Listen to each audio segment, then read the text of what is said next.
Assalamu alaikum everyone. This is MD Khair Hassan. My ID is 121080001. I am from session 2020-2021 from Department of CNC of Kumilla University.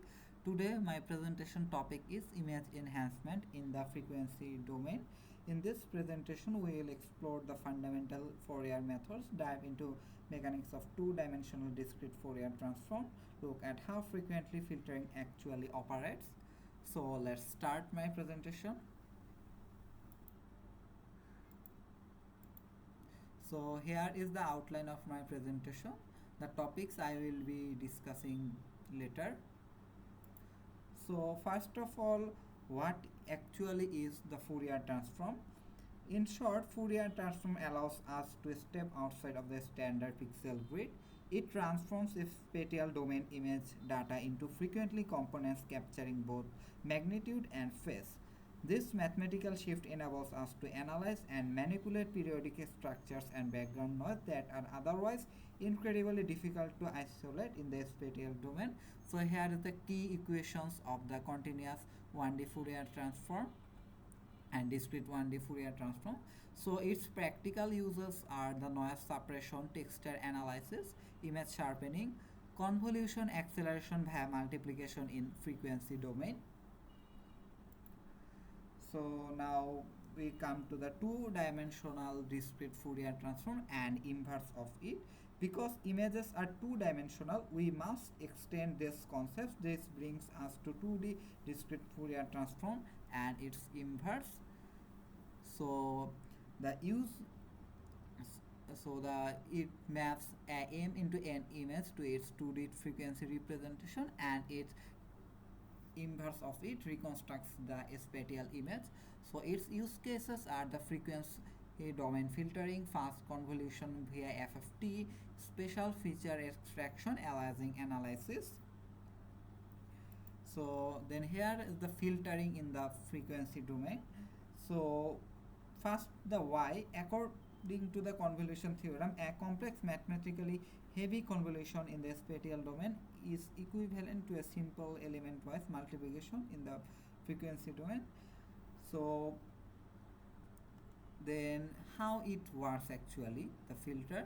So first of all we take an DFT image, then multiply by the frequency domain transfer function h of UV, then inverse DFT, and we got the result image.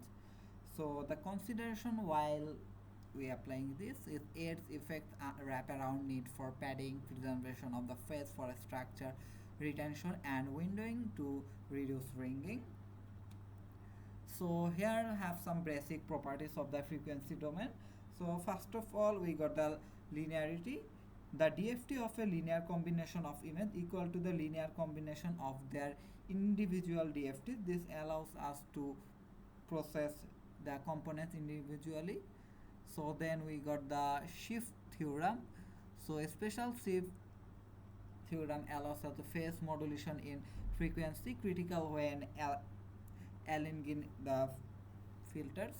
Then we have the convolution theorem as mentioned. Spatial convolution translates directly to the frequency multiplication, which forms the legal basis of the fast filtering via FFT.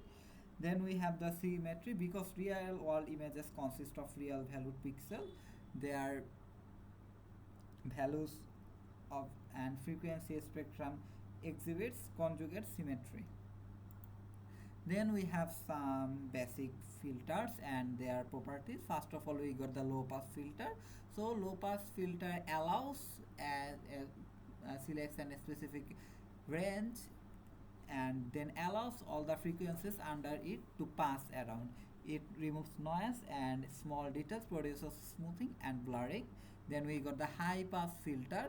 So it preserves the high frequencies and does not allow any frequencies under it to pass. It enhances its and fine detail useful for sharpening and feature extraction. Then we have the band filter, which have a specific range. It does not allow anything. It can accept within that range or it can reject within the range, depends on the filter used in it. So Now we got the smoothing frequency domain filters.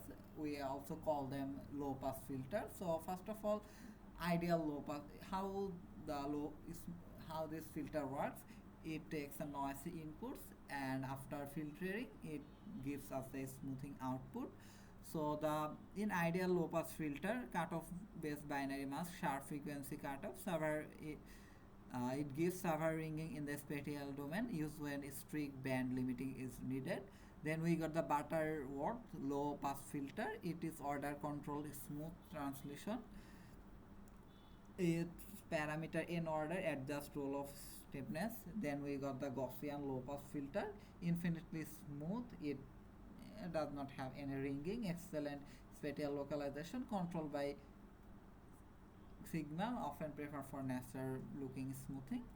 Then we have the sharpening frequency domain filters, or we call them high pass filter. So in the image we have applied three high pass filters. So here we have the ideal uh, high pass filter. It removes the low frequency content via sharp cutoff. Butterworth high pass filter is smooth transition. Then the ideal high pass filter, adjustable order n, reduces the ringing. Then we have the Gaussian high pass filter. It is derived from the subtracting Gaussian low pass filter from the unity. Then we have the comparison table of the all filters. Here we can see that their computational complexity goes from the lowest in the ideal low pass filter and the highest in the Gaussian high pass filter. And the edge blur is, here we have the no shadows, and we have very sharp edge, natural blur and others. Here we have in the Gaussian low pass filter we don't have the ringing effect. Then we have the cutoff translation profile, and its users are ideal low pass filters used for theoretic, and ideal filters are used for the theoretical concepts. Butterworth low pass filter for noise smoothing and control. Butterworth high pass for the feature extraction. Gaussian low pass for the pre-processing of machine learning and cosmetic blur, and Gaussian high pass for the medical imaging and fine sharpening. So that's all.